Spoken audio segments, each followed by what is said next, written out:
ये है एयरवेज के बारे में। Point 1, it can cover very difficult terrain like high mountains, dry desert, even dense forest and also long oceanic stretches with great ease. बोला है कि जो एयरवेज है वो आसानी से जो है वो, चाहे वो डिफ़िकल्ट एरिया हो या हाई माउंटेन एरिया हो या फिर बहुत ज़्यादा डेजर्ट वाला एरिया हो या बहुत घना जंगल हो या फिर ओशियनिक एरिया हो, ये सभी जगह में आसानी से जो है वो एक जगह से दूसरी जगह आ जा सकता है। Point 2, the air transport was nationalised in 1953। बोला है कि जो एयर ट्रांसपोर्टेशन सिस्टम है ये 1953 में जो है वो नेशनलाइज किया गया था। Point 3, air India provide international air service. बोला कि एयर इंडिया जो है वो इंटरनेशनल सर्विस प्रोवाइड करता है।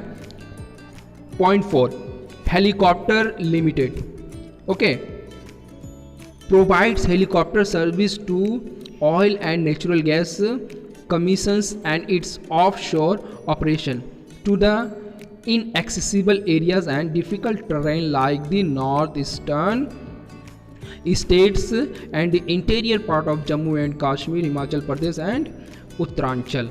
बोला है कि जो हेलीकॉप्टर लिमिटेड है, ओके, वो एक तरीके से हेलीकॉप्टर सर्विस प्रोवाइड करता है ऑयल को और नेचुरल गैस को।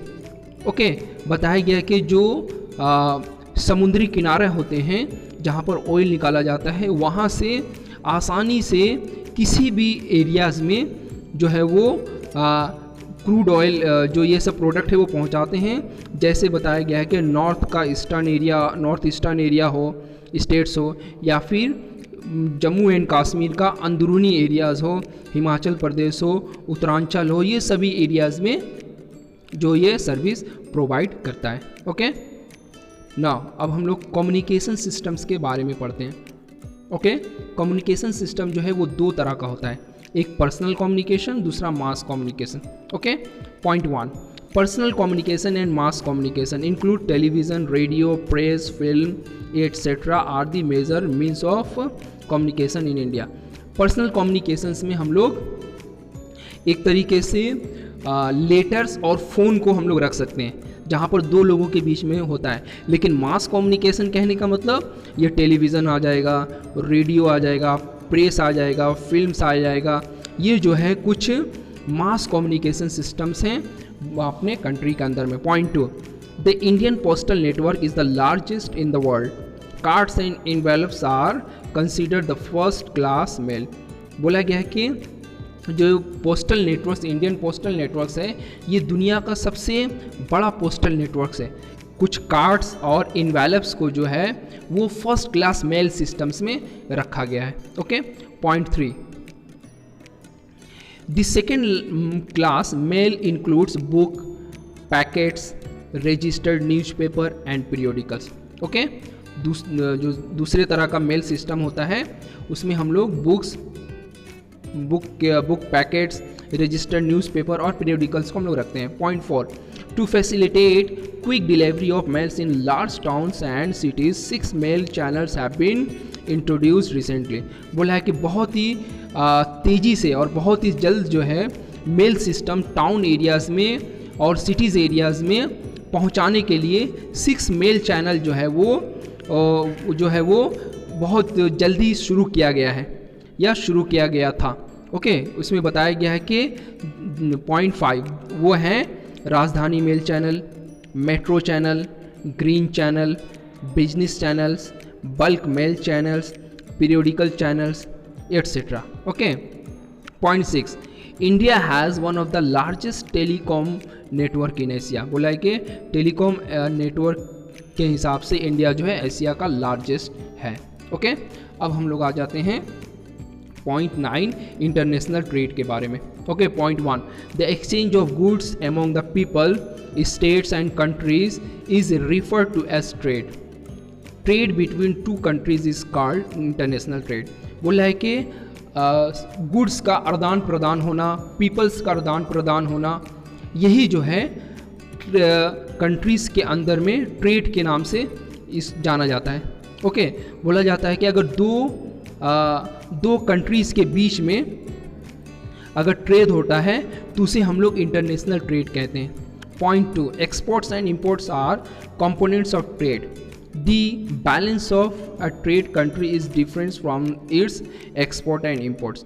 बोला जा रहा है कि एक्सपोर्ट और इंपोर्ट जो है वो दो कंपोनेंट्स है ट्रेड का, ओके।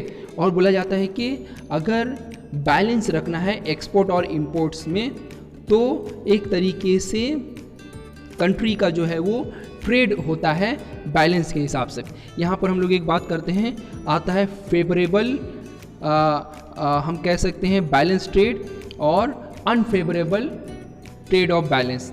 तो फेवरेबल कहते हैं जिसमें एक्सपोर्ट जो है वो ज़्यादा होता है, ओके, और अनफेवरेबल कहते हैं जिसमें इंपोर्ट जो है वो ज़्यादा होता है, okay.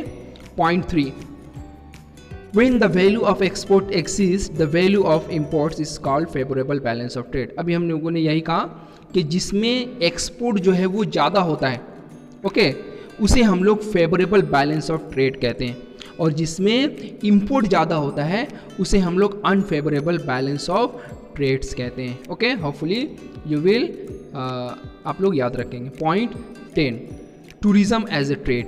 Point 1, tourism has provide itself as one of the most important aspect of trade।